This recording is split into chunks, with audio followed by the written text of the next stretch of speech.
What I'm working on here today is a 2012 Chrysler 200 with the 4-cylinder 2.4 liter engine. We're going to be changing the spark plugs today.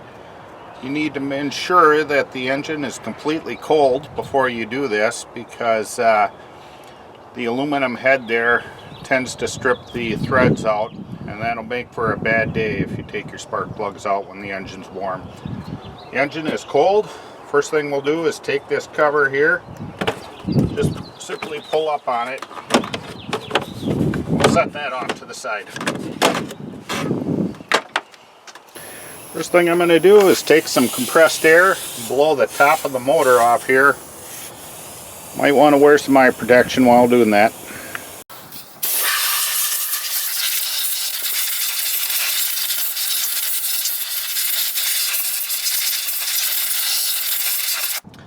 Next, what we're going to do is unclip the coil here, and there is a red locking tab. You push down on that, pull it all the way back, and then on the very back here, pinch this and disconnect your coil.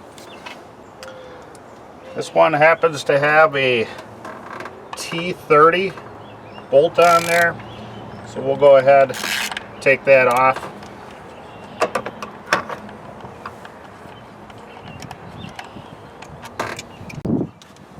We'll take our coil here, we'll give it a little wiggle, pull it straight up.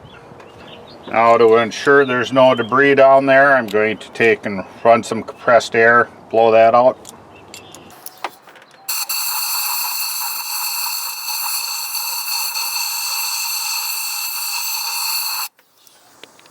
I have a 5/8 spark plug socket, has an insert in there to grab the spark plug, and I have it on a locking extension.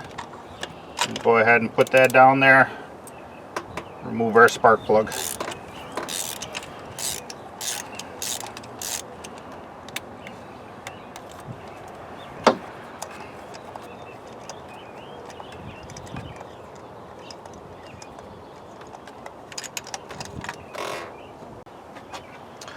Okay, I don't know if camera can pick that up very well, but spark plug's pretty worn. It's over 80 thousandths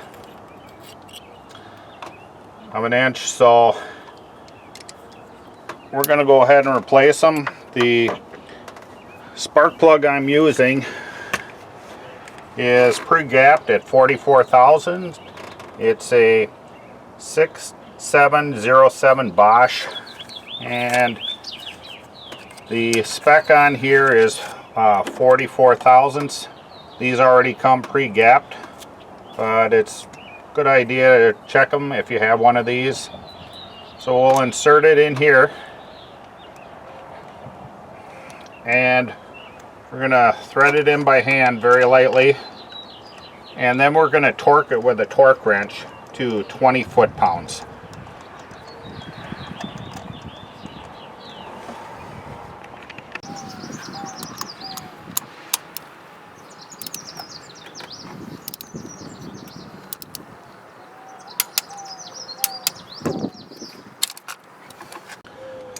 Okay, we'll go ahead and replace our coil. Put it in there, line our little bolt hole up, and we're just going to snug this up. You don't want to go over crazy tight on it.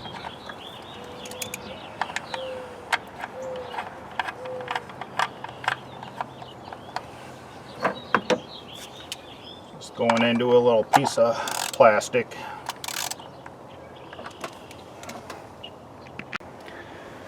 Next, we'll take our wiring harness here, push that all the way on, and then pull our red locking tab on there. Make sure it doesn't fall off. Now we'll repeat that on the other 3 cylinders. Okay, finished doing the other 3. We'll go ahead and snap our little cover on. These fit on these studs here.